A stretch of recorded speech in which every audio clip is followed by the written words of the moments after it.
Hello everyone, this is Princess here, and for this video we are going to talk about our final Divine World of Illusions, which will feature Odin. So for this event, we are going to have a new Force and Burst, which is going to be for Gabranth, and then a returning Burst, which is going to be for Layle. On top of that, Gabranth and Layle will also be getting Crystal level 90. So with that being said, let's get started. Okay, so Gabranth's force weapon is called Superior Governance, and this grants the skill Aspiration. His force partner is going to be Gao, and they will deal a 6-hit AoE Brave split HP attack dealt 3 times. The Brave potency is 300% per hit. It also resets the target's break status after each HP attack, so they're going to get broken 3 times. This will also inflict Criminal's Mark and Judgment to all targets for 6 turns. So looking at the bonus, you will get 10% at the start, 15% when a party member inflicts a break, and then 10% when attacking a debuff target. So then looking at Gabranth's burst weapon, it is called Save the Prince, and this grants the finishing burst Onslaught.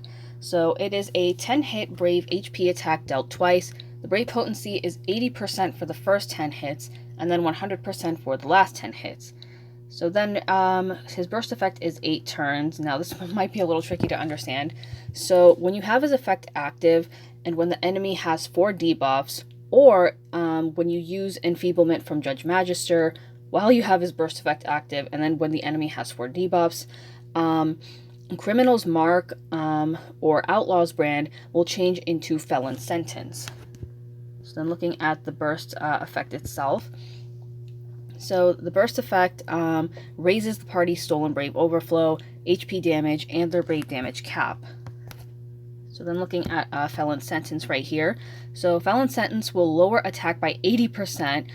It also lowers HP damage down by 50%, and then HP damage resist by 30%. And on top of that, there is a Brave stat based on 120% of initial Brave. So it's pretty potent and mainly just lower stats for enemies, so it can be pretty helpful. Oh, and sorry, for the 2 out of 3. So at 2 out of 3 for his Burst Plus, the Brave damage cap increases by 30%, and it also adds a 20% party max Brave cap. So then for Layle, his Burst effect will be extended to 6 turns, and it also adds a 10% party max Brave cap and a 50% party Brave gain.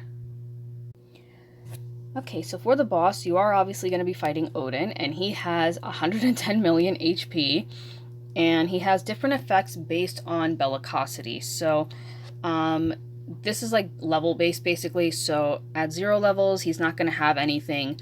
Level 1, he's going to have a yellow aura that lowers the party's max Brave and HP.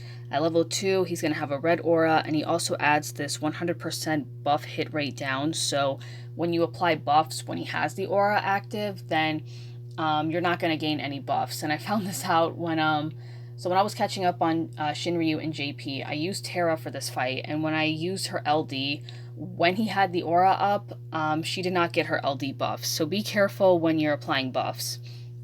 And then at level 3, there's really no aura to it, but he can KO everyone. So the levels will go down when you break Odin, but they go up if you get broken. So TLDR, don't get broken. He still has some of his usual attacks like Doppelhau, which can still break. And he can also cut in turn orders. So either have a lot of Brave or have like Brave damage mitigation to prevent that from happening. On top of that, yeah, there's not really anything else here. Oh, but so when it says bellicosity rising, it raises the level up by 1, and then with rising further, it raises the level by 2. So as for the force gauge, at 1 out of 5, he can lower your defense and Brave damage resist by 10%, and then your Brave damage by 30%. At 2 out of 5, this will increase to 30% and then 50%. And then at 3 out of 3, Odin's attack, speed, Brave damage, and HP damage increase all by 10%. And then at 5 out of 5, 4 out of 5, it goes up by 30%. So then for the force time, when he has his force effect up, he can delay you by 1 turn, and if any enemy is afflicted with this debuff called Blade Glint, he will immediately use Doppelrun Strike Plus, which can instantly kill you. So make sure you have party-wide evasion, sorry, debuff evasion when that happens. Just to go back to the attack over here, so when his force gauge is full, he will use Zantetsuken Divine and have force time for 3 turns. So with Zantetsuken Divine, it can kill a target who gets broken or afflicted with Blade Glint. So make sure you don't get broken, or you're not broken, or have Blade Glint. It's a lot to take in, I know, but just make sure that you have a lot of Brave Battery or a lot of Brave Damage Mitigation, just to prevent yourself from getting broken. And then lastly, for the force weakness, so you can lower it by using a melee force and then by entering force time. And of course it cancels out if you're using Gabranth's force. So with that being said, I'm going to head over to JP now, and I'm going to showcase Gabranth's force and his burst. I will be right back. Alright, so we're back on JP now. So this is the there's like the map for Divine Odin. So the thing I want to point out is that when you start it, it's usually like Cosmo stages we've had before, but for Odin, you're going straight into Chaos. So Lufenia is going to be right over here, and then over here is going to be Shinryu. So that's just to give you an idea on how this is going to be. That doesn't mean that the fight's going to be harder. It's honestly pretty easy if you have a force, but if not, like if you don't have Gabranth's force or just any force in general, then you can use a friend support. So speaking of Gabranth, here he is right over here, and then here's his force passive I have on him, and I do have his burst as well, so I'm going to show both of those off, and I will be right back. I'm just going to cut to when the fight starts. Alright, so we're going to immediately start with his force.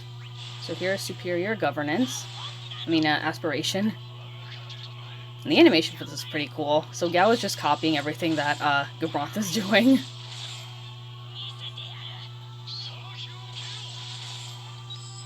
Alright, so now we're in force time.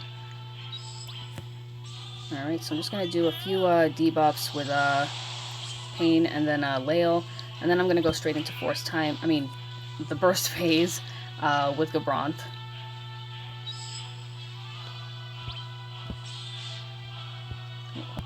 Alright, so here's the burst phase.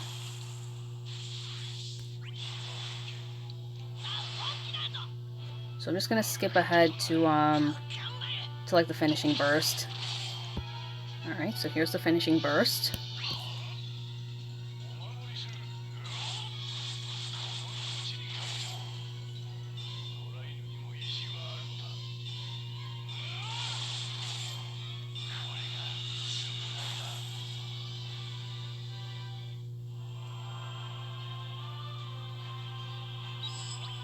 Alright, and that's how it works. And then just looking at the debuffs on him.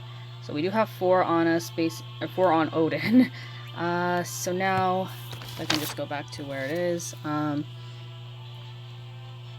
So yeah, this right here is a felon sentence.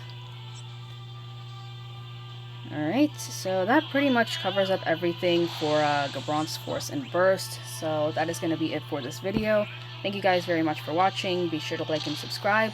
Let me know if you will be pulling for Gabranth or for Layle, and I will see you all next time.